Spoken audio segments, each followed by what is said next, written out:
Welcome to the Joystick 64 aluminum slim joystick tutorial and reveal. So in this video we'll discuss some of the things that are different with this joystick that one needs to know before using the joystick.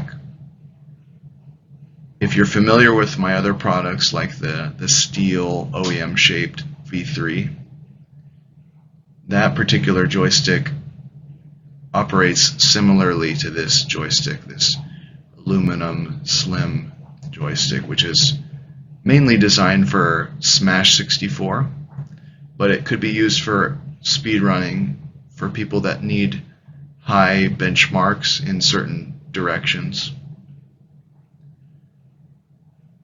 There is a too long didn't read section in this video. You can skip to it if you're impatient and you don't want to watch this entire video. It will explain a few things in summary about the joystick, but I highly recommend just watching the entire video because it explains all of the nuances of the joystick and prevents potential pitfalls with your product if you've opted to purchase it. If you are well educated on the nuances of this product, any of the pitfalls will be avoided, and all of the changes that we've decided to make will be beneficial. So thank you so much for taking the time to watch this, and thank you so much for your support in helping us to make this product a reality. I'm very pleased with it, and I find that it's a massive improvement over the prototype slim joystick that we had made before that was sold last year in the summer. So let's get to it. Hello! I'm finally excited and ready to release the slim aluminum joystick revision I've been working on for probably the last maybe 6 months. So here's the shape of the original prototype aluminum slim joystick. We called this the Slim V3 joystick. It had a long nib, a rail of M2 threads here, and then it had M3 up here. And the M2 thread rail was very short. And also, there were a couple things that I found. I didn't get a lot of feedback, but I tested this pretty extensively myself. And I found that I wanted these side channels to be deeper. They could not be deeper because the nib hole was 3/32 all the way through here, and there was a thinner wall here, and I was afraid to go too deep because I didn't want to break through the wall of the joystick or make the joystick too weak. We had M3 threads here. We used Linus's M3 screw, which has become more or less the standard for the hobby, and we used a very short M2 grub screw here, which pushed on a very long nib. I found these nibs to be awesome for a DIY solution, but I didn't find them to be very professional, so I wanted to make available a nib that was more professional.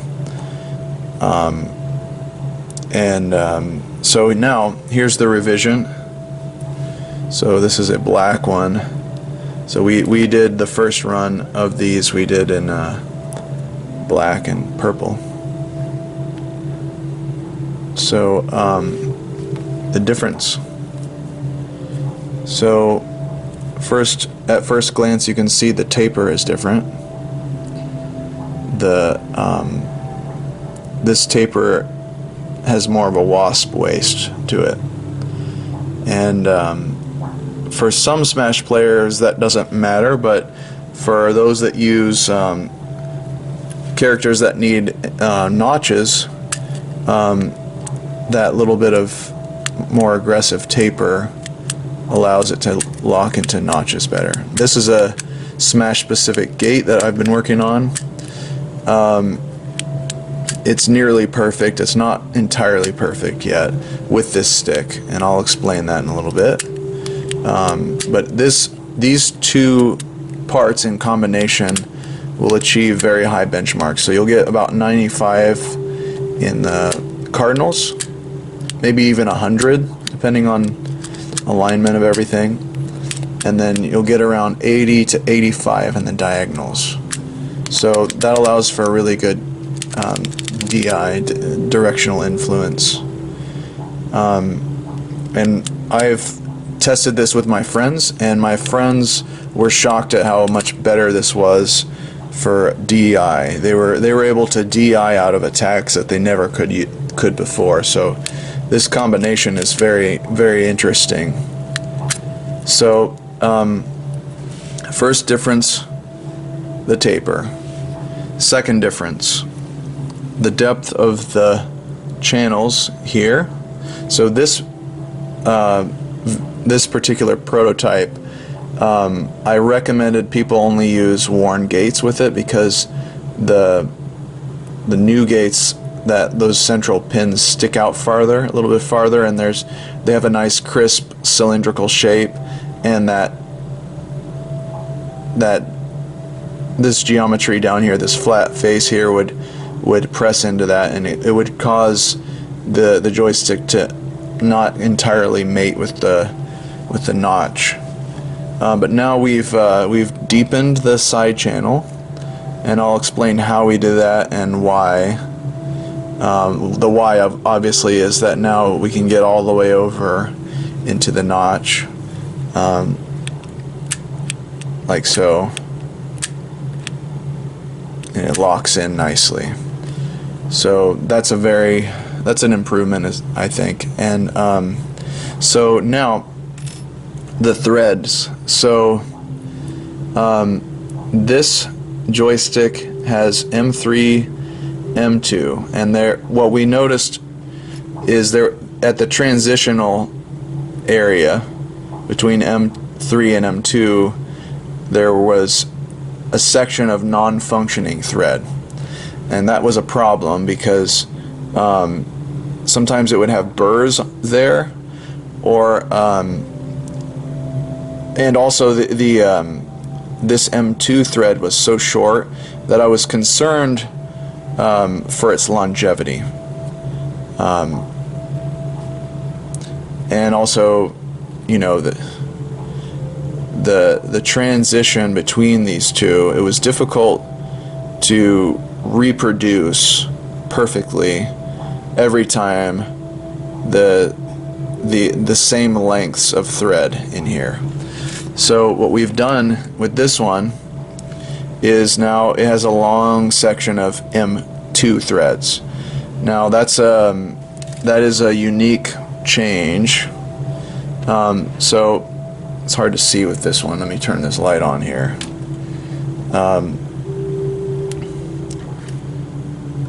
You can see the M2 threads down here, and so there's a pretty significant chamfer right there. We needed that chamfer there in order to guide the tap into that hole to be tapped. Now, one of the things that issue that would cause is with a long chamfer or a deep chamfer, if there's a standard sized cap screw, which has only about that much thread sticking out of it, with a long chamfer, it leaves very few threads actively being engaged with the joystick, and that's dangerous because it can not only cause problems with stripping, but it also makes it more likely that the cap will come undone while you're playing. So with this particular joystick, I'll be including longer screws, longer cap screws. And we will be including adapters that go with these joysticks that adapt, say, like Steel Stick 64's caps with this joystick. But we'll also be making M2 specific caps. So this particular cap has M2 threads. And this is a T6 Torx screw. So T6 is standard for M2. And there you can see it's longer. It goes deeper into the joystick. And for this particular joystick, for the slim version, this is important. And also, being aluminum, it's safer that it has more threads to engage. So that's a difference there. So these caps, this particular cap, see how it's just a smooth nylon cap? They'll be included with the joystick. So I'll be including M2 caps, this particular smooth cap, with the joystick for smash play. I noticed that a lot of people don't really, not all of them, but some of them don't like the grippy caps for smash because of the aggressive amount of movement and speed. And sometimes people would find that it would cause irritation to the thumb skin. So we'll be including this cap with this stick. We also will be selling Gravitos and Bowser versions of this M2 cap. Now, the M2 cap, the M2 screw has some benefits and some caveats. So one of the caveats is obviously the M3 screw has more coarse threads. So, and also the diameter of the M3 screw is a third larger. So it's a thicker screw. And in testing, we have noticed that this screw can be broken if you over torque it. So if you continuously torque, you can snap the screw off and then have a stub of a screw inside your joystick and no way of getting it out. It can be gotten out, but it's a pain in the butt. So one thing I would recommend with these joysticks is to be careful with the torque. Now I've got a few solutions for that, for the torque. So ways to prevent the cap from coming off without needing excess torque. I'll show you in this next section about that. Okay, there are the solutions to the cap. So they're tiny, but they work. Okay, there's a silicone washer, a neoprene washer, and or a rubber O-ring, neoprene rubber O-ring. So these two are optional. It's an either or with this one. This one's also optional. These two, one of these two can be used in conjunction with this one. So let me explain what they do and show you. So this particular joystick has Loctite on the cap threads, and the Loctite might be sufficient, but you see I was able to release that with my fingers. But the Loctite does increase the hold of the screw, so that is something that can be done. But I find that Loctite doesn't do a complete job at solving that issue. So here's the neoprene rubber O-ring. So, and this will be included with all these joysticks because it does make a difference. So this particular solution goes all the way to the bottom of the screw, or I guess the bottom of the cap, where the screw starts to stick out. And you'll notice that that particular solution, it holds the screw in place. It doesn't allow the screw to fall out. So that's kind of a handy thing. Like, it kind of holds it. Now, what it does is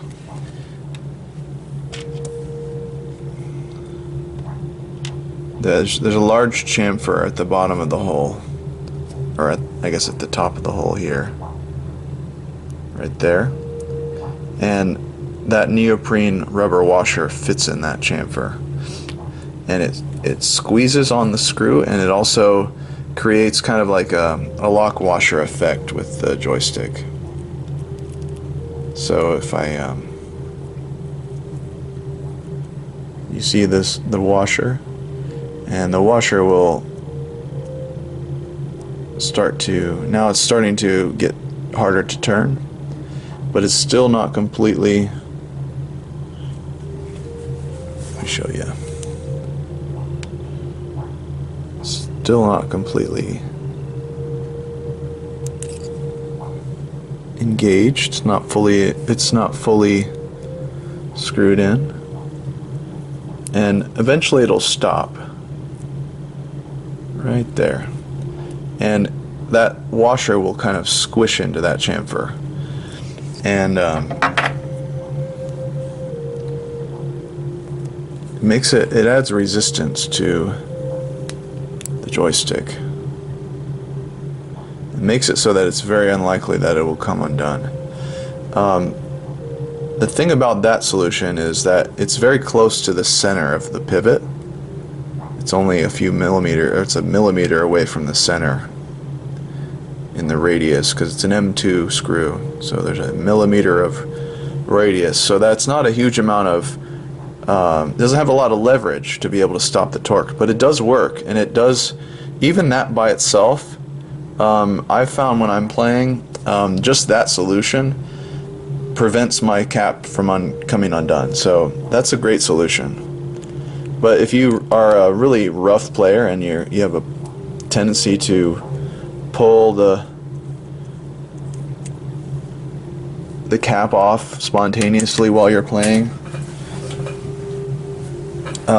you'll probably want to use one of those washers that I was pointing out earlier.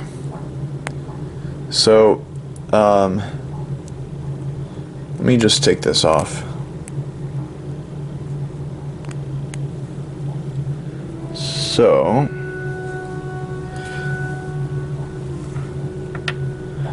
the silicone washer, so it's actually a washer. It's not an O-ring, even though it's shaped like an O. It's a washer because it's flat, and the washer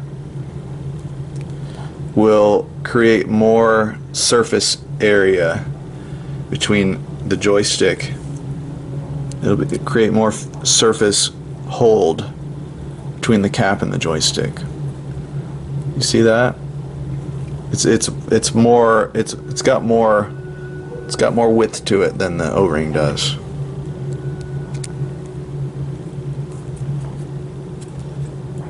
The thing about the O-ring, or the washer, is that it adds a teeny tiny amount of vertical height to the cap. It adds, the washer itself is about 0.5 millimeters in vertical height, but when you compress it, it squishes down probably to about 0.25 or less. Say maybe 0.15 to 0.25.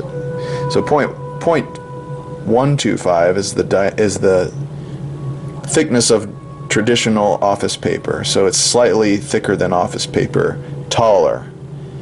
Oh, another thing to note about these, I actually this particular slim stick is actually shorter in vertical height than this one. This one was 0.5 millimeter taller. I made this the standard OEM height. So this little gasket will make it taller, and it will make it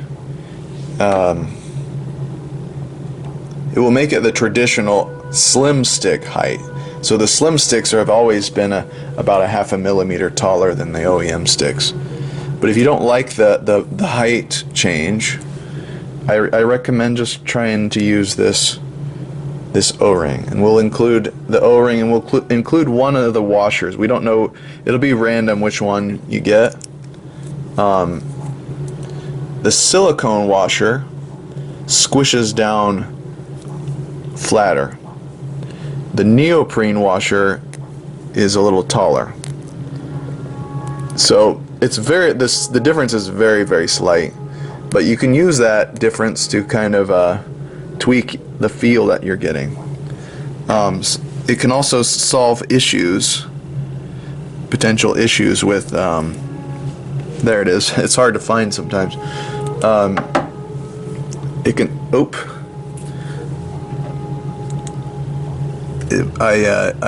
I didn't know this, but when I was grabbing it, I squished it like a taco, and then I let go of it, and it sprung and rolled away.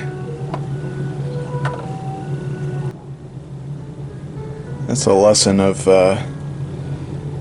being careful with these small things. It's very easy to lose them. But basically, also that being said, make sure you're sitting at a table when you're doing this stuff, because a lot of these parts are so tiny. It's super easy to lose them. So just be careful. And for that reason, we made the nib of the V3, or this, actually we're calling it the V4 slim stick. The nib is green, so that's easier to find if you drop it on the carpet. And also, one of the things that I noticed about this nib is that it kind of permanently attaches to these pins that go inside the joystick. So having a larger object is easier to find than a teeny tiny little piece of plastic. Okay, anyway. So the neoprene sits a teeny tiny bit higher, but it's barely noticeable. Maybe 0.05 millimeters, which is probably not perceptible. But I'll just show you the difference.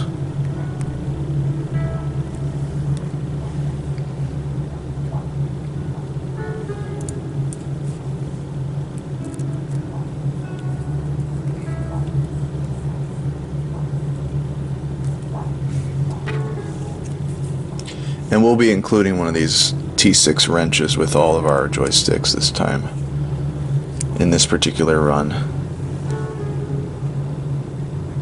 Just because people probably may not have one of these. Okay, so, well, you know what? I would say this is that the black and the silicone are pretty much interchangeable. And if you're putting the cap on when you're holding it with your fingers, it's pretty well impossible to accidentally over torque it. The only way people over torque it is when it's in the module and they're putting it on, because those pins in the gate prevent the stick from rotating, and that allows it to get more torque on it. But even just torquing it with my fingers, it's very difficult to get undone using that rubber washer. So you can experiment with using either just a rubber washer or a silicone washer, or you can also add some extra resistance to it by putting the washer and then the O-ring on top. So if I put the O-ring on top, that fills in the chamfer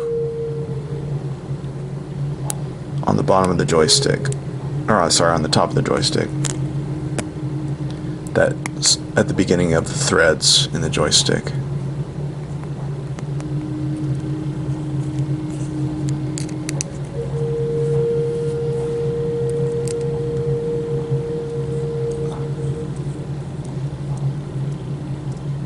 Okay, see how the O-ring is now engaging with the chamfer, and now we have the washer engaging with the top of the joystick. And this now is much tighter than either one of those solutions by itself. So I would highly recommend trying both of them, the washer up against the cap and the O-ring in the chamfer. We will include, the cap will be installed with this already set up. So when you get your joystick, it will be in a box like this, with the O-ring and the washer, and the cap is already installed. We'll even set the nib to a good height for you, and it'll be very simple and easy for you to set up for the first time. So okay, just to remember, there's an M2 grub screw. If you're not familiar with my products, there is an M2 grub screw in here, and that grub screw engages that pin that's attached to the nib here. So if you want to tighten or loosen the feel of your joystick, you can mimic joystick wear by loosening the screw. When you loosen the screw, the nib will go inside. So let me show you that. This particular stick that I'm messing with right now, this black one, doesn't have any Loctite in it, so it'll look a lot easier than it actually is. The Loctite adds some resistance to prevent the nib from loosening while you're playing. So if I tighten, you see the nib starts to come out.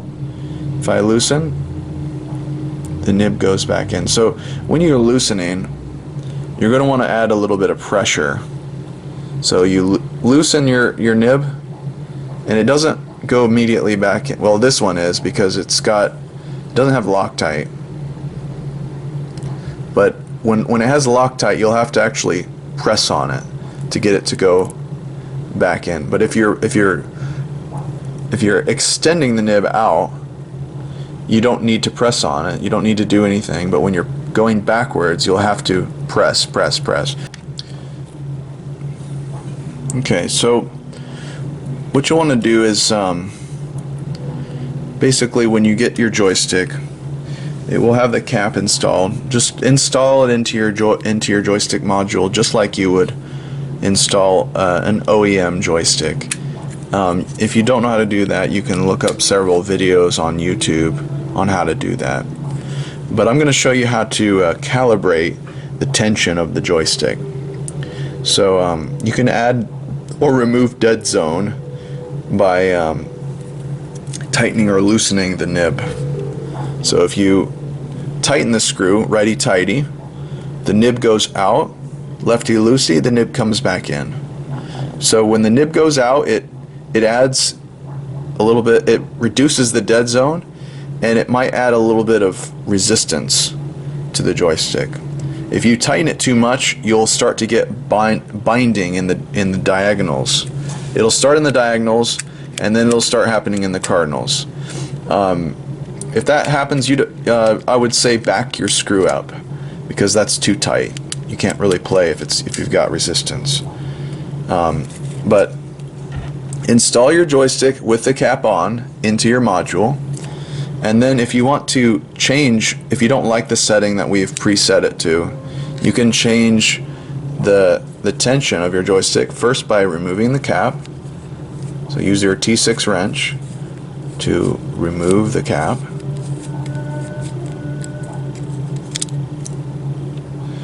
And then use the included silver hex key to tighten the grub screw inside. So first, make sure that the grub screw finds its home in the, or sorry, the hex key finds its home in the grub screw. There, okay. So you want to make sure it's engaged. You don't want to have the hex key halfway in and turning. You'll start stripping the screw. Make sure it's engaged fully. You'll feel it drop into the slot of the grub screw. It's a hex slot.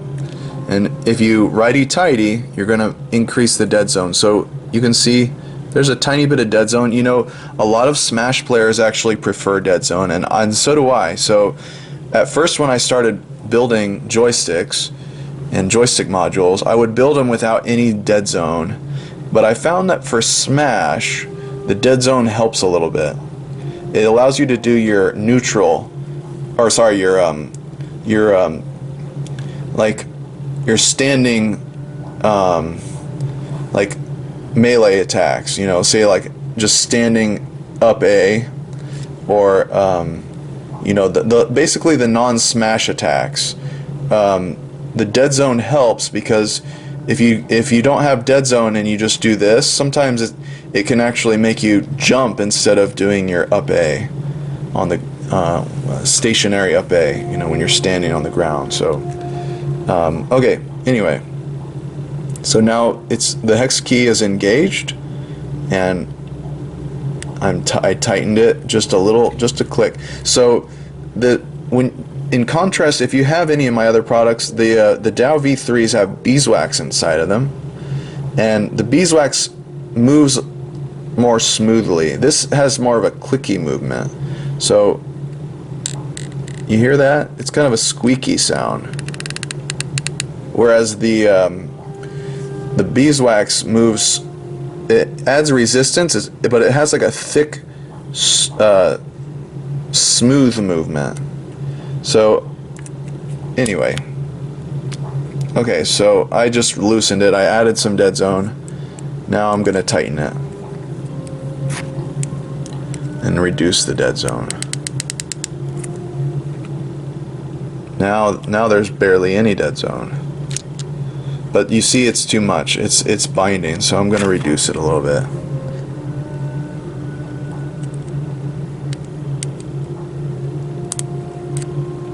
And pushing down on the joystick because I loosened.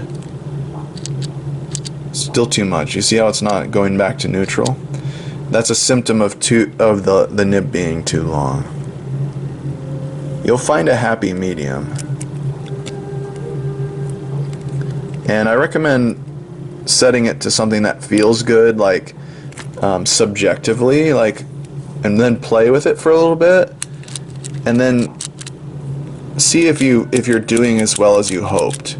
Because you'll notice that, at least I noticed that, whatever felt like, oh man, that feels like a perfect joystick, has no dead zone, it's really smooth. For Smash, that was not good. A little bit of dead zone was actually what I wanted. And we'll actually set your joystick nib height such that it's whatever feels good to me. So it'll be at a certain height that I've gotten accustomed to and what I've preferred. But it depends on what bowl you're using. Some bowls are higher than others, some are lower. So that's one of the advantages of this adjustable nib system, is that no matter what, you can have a pretty much perfect setup as long as you have good parts, even accounting for the variation in parts, because a lot of the steel bowls, they're polished, and polishing is not happening the same every time, so there's going to be slight variation in all those things. And this screw inside the joystick allows you to dial in your joystick on the fly. So you don't even have to have your module out of the controller like this is. You can, with your controller still set up without having to unbolt anything, you just take the cap off and you can change your joystick. That's the advantage of this adjustable nib system. So now I've got basically no dead zone, and it moves freely. So that is a possibility. You can have no dead zone with this particular nib system. Now, another thing to note, since these threads are much finer, you got to be a little bit more careful about cross threading. You don't want to cross thread your cap screw, or any screw for that matter. But so one of the hacks that people use is they'll reverse their screw till they feel it dropping down. Right there, it drops down into the threads, and then they'll go forward, and that guarantees you'll never cross thread. Aluminum is a softer metal, but being anodized, it's a lot tougher. It's got a harder coating on the surface, but being soft below the surface, it can still you can still strip the threads. So be very careful. And again, as a reminder, be very careful with this M2 screw. Don't just like keep screwing it down. Basically just screw it down until you cannot remove it with your fingers, or that maybe it's difficult to remove with your fingers. Just be intelligent with it. Don't just keep going, because you will break your screw. So if you have a Torx driver, I can recommend a particular Torx for your cap screw. Okay, so the Torx that you want for your cap screw, if you have a Torx driver that you can calibrate, is you can, if it's in like the imperial dimensions, it'd be 25 ounces. So we found that is sufficient to fully lock down the cap, especially if you're using one of those gaskets. One of the gaskets, or the O-rings, those flat washers or the O-rings, those are a must with this M2 screw. They're not negotiable. If you don't use it, you will have difficult time keeping the screw engaged with the joystick while you're playing, and it'll cause you to be tempted to over torque your screw and likely break your screw or break the threads in your joystick. If you break the screw or your threads, we are not responsible for that. So we are warning you right now. Be very careful with those threads. Be very careful with this screw. Use the gasket that's included. If you do not use the gasket, we can't guarantee anything. So use the gasket. Be careful with the torque. Be mindful of the torque. If you have a Torx driver, you can set it to 25 ounces, and that will be perfect. Or if you're going off of like the metric torque measurements, that would be about 0.17 to 0.18 Newton meters of torque. Not everybody has a Torx driver, but if you do, that should work. So let's see if I have anything else to say about it. Oh, I'll show you some benchmarks. Okay, so here's the benchmarks of the setup I was showing. Big numbers. This combination of gate makes some big numbers. So one of the things to note about this gate has one tiny little flaw, and the flaw is if you're not using a gasket, which I don't recommend anyway, the top notch on this gate, you won't be able to feel it very well, because the cap is very, very close to the gate, and at the very topmost portion where it would lock into the gate, with the gasket they're not touching, but without they will touch, and you won't get any notch feel on the top notch. But that is solved if you use one of those gaskets. One of the flat washers probably would be the beneficial one, or that in combination with the O-ring. But anyway, so very balanced, very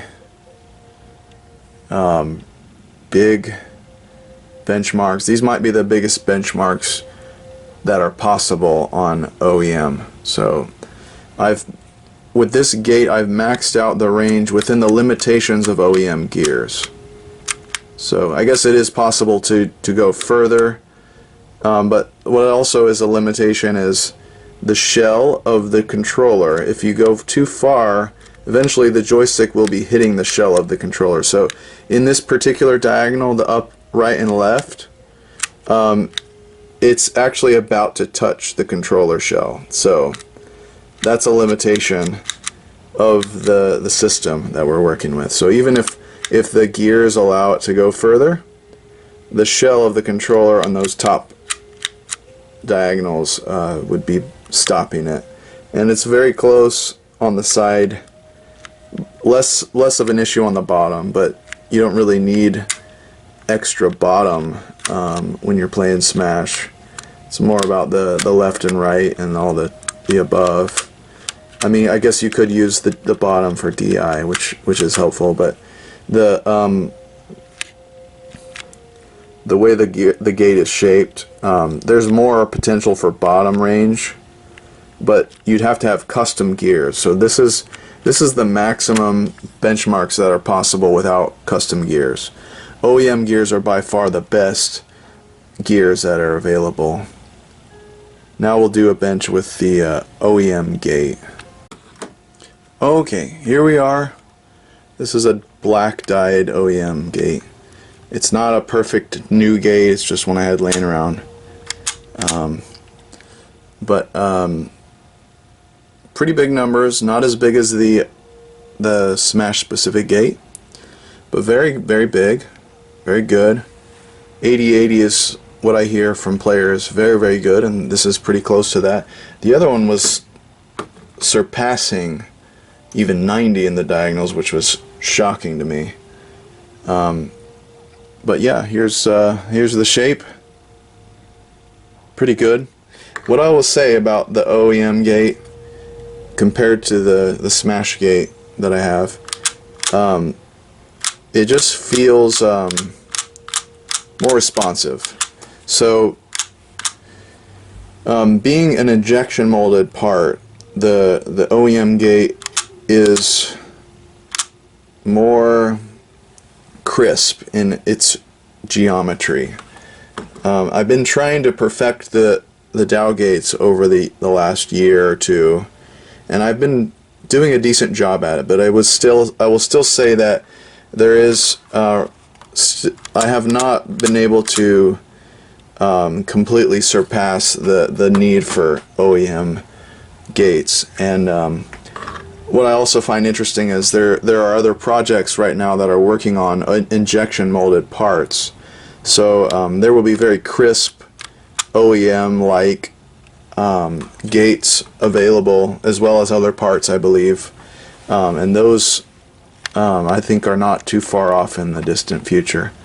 But one thing I'll also say about this Smash gate is I've found that the version I've been introducing notches to the cardinals, because the maxed out ranges of this shape minimizes the cardinals. You can, without these notches, you can't hardly feel them, and it's almost like a square gate.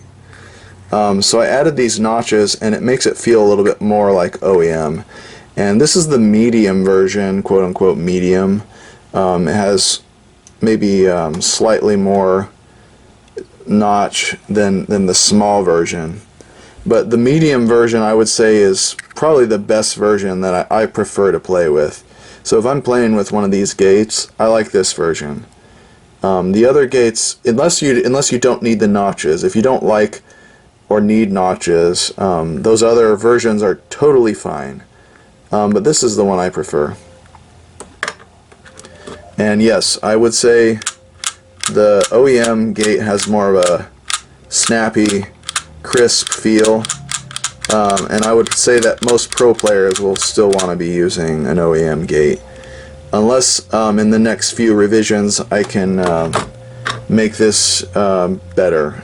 It's very good. It's very playable, but I think the main complaint that most people will have with it is that it doesn't feel. It has a slight bit more resistance compared to the OEM gate. And if I change that, if I fix that issue consistently, I will let you guys know with the Smash gate that I've been working on.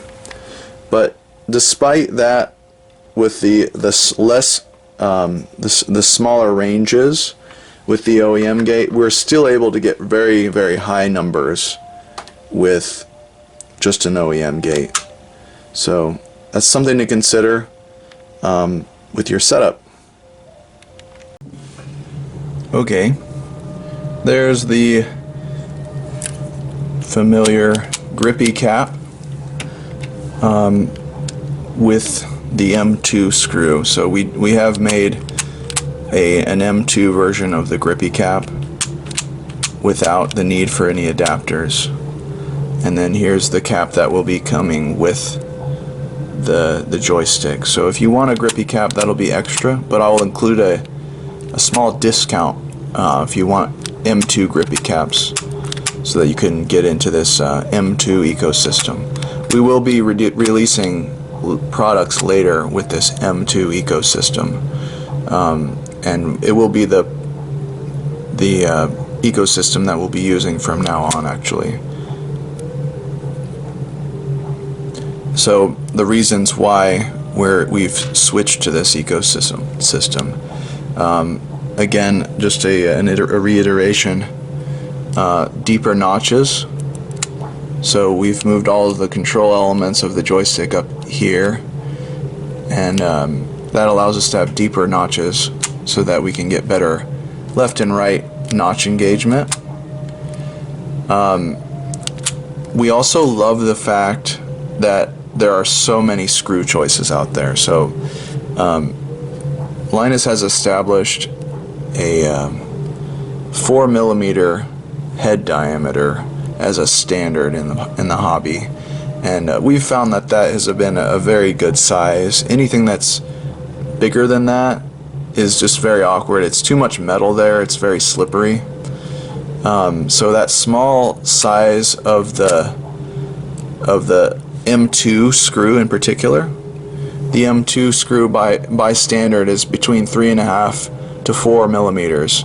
So we found a lot of we've had a lot to play with in terms of what we can use in our caps. And what I've settled on is this Countersunk M2 titanium screw. So not only do we have a lot of options for shape, we've also got a lot of options for material too. So I've chosen titanium because it's lighter in weight, and the lighter weight has less flick back, so it flicks back more like an OEM stick. See, there's no flick back, so that's wonderful.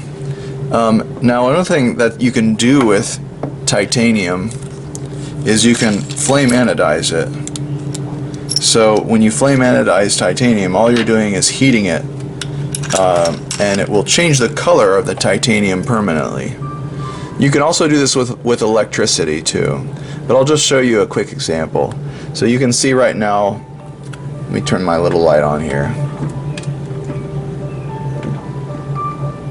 This particular screw is silver in color, and when I flame anodize it, I'm going to be adding a little bit of an oxide coating that's very durable, kind of like the anodized coating on aluminum. It's very durable, very hard, so it won't be easy to remove it with your just normal play and normal use.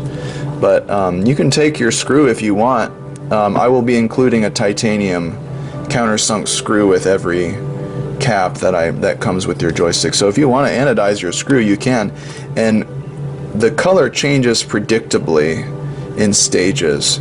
With the flame anodized, you can mostly get it between the bronze, purplish, and navy blue, and then kind of cyan, and then it kind of tapers off.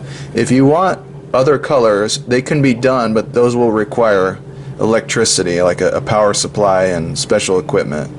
But if you want like an interesting look to your cap screw, you can just put a blue flame to your cap screw, and look, now we have a blue screw. If I was to go a little bit more gentle, I could have gotten bronze. You'll get bronze before blue, so I have kind of like half and half. It's kind of halfway between bronze and blue. It looks a little better to the naked eye than it does on the screen that I'm seeing with my camera. Starting to get a little more blue.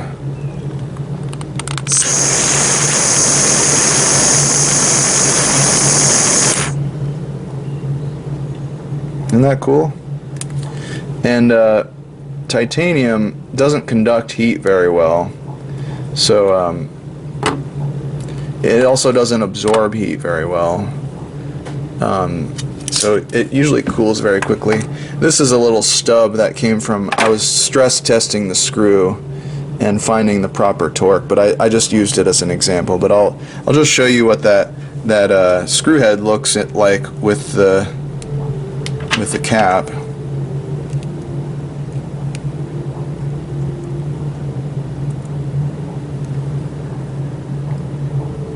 It's like an interesting design flair that you can add. So that's one of the reasons, that's one of the pros of the screw. So the pros are we have very cheap, easy access to titanium now, whereas Linus was selling his titanium screws for about $8 a piece, and he wasn't making them consistently. And then these stainless screws are about $4 a piece, and you can buy various types of these. This particular countersunk screw is extremely common. You can buy stainless steel, you can buy black oxide coated stainless steel, you can buy titanium.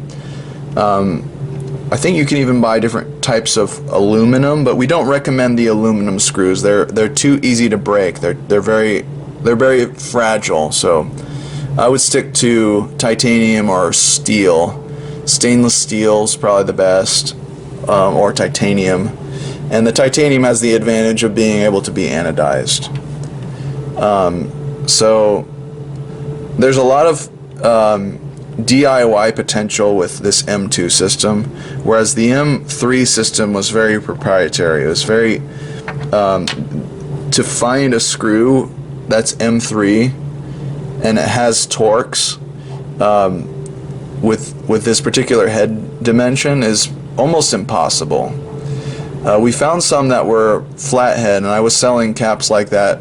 There's a screw on McMaster that has a flat, basically a slotted, it's for a slotted flathead screwdriver. But Torx it just looks better.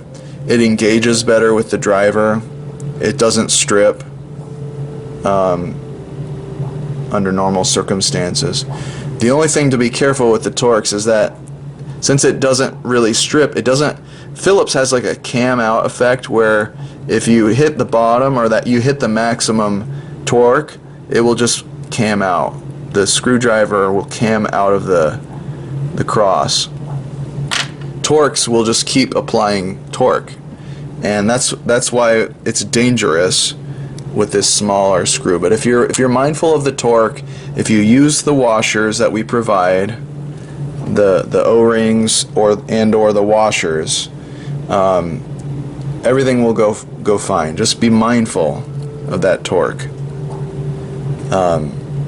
If you have a torque driver, 0.17 to 0.18 Newton meters or 25 inch ounces is the ideal torque to apply here.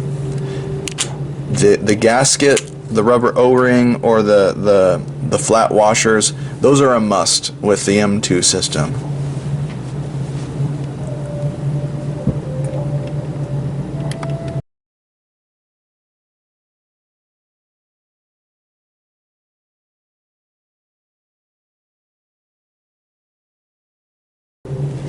Okay, now this is for people that are very familiar with my systems. I'm just going to give you like a too long didn't read section that people can fast forward to. So, too long didn't read. There is a lot of improvements with this joystick. Injection molded nib. Better notch feel due to the deeper side notches of the joystick. Better notch feel due to the more aggressive taper. Be very careful with the M2 threads. There are gaskets included with your cap. There is a cap included. We are now making M2 caps. We also will be including adapters. There's a gasket that increases the friction between the cap and the joystick. The gasket is a must if you're using an M2 threaded joystick of ours that we've made. If you choose not to use it, you're doing so at your own risk, and you increase the likelihood that you might damage your threads by over torquing them to try to prevent your cap from coming undone.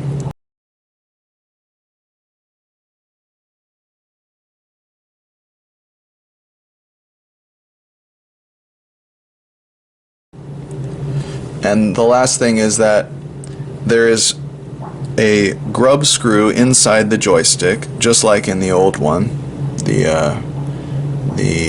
V3 version, the V3 Slim version, or the V3 OEM shape that we sold, which was very popular. There is a grub screw. It's higher up in the joystick now. It's around here. And there is a tool that we include, a hex key. This hex key is different than the hex key that's included with previous joysticks. So this one is silver, those other ones are black. We recommend that you use this silver tool because it engages the screw the best. This tool engages the screw better than the black oxide coated one. So use this tool. Use the gaskets that come with the joystick that are already underneath the cap, pinched between the cap and the joystick. Be careful about the torque here, and if you're familiar with my product, you know how to adjust the joystick.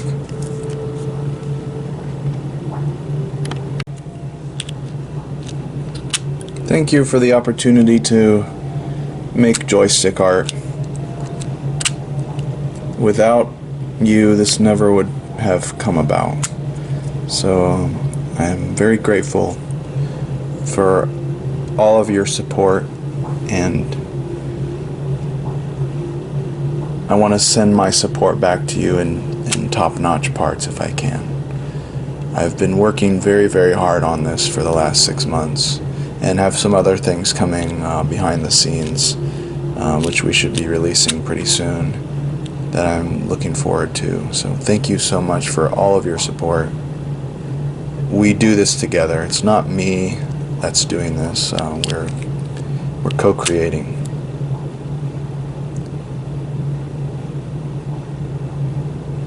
May your life always shine with the happiness that lies always in your heart. That happiness is behind negative feelings and positive feelings. If you relax into yourself, happiness is always waiting. It's the game that you never lose at, the happiness game. So yeah, enjoy playing the happiness game, and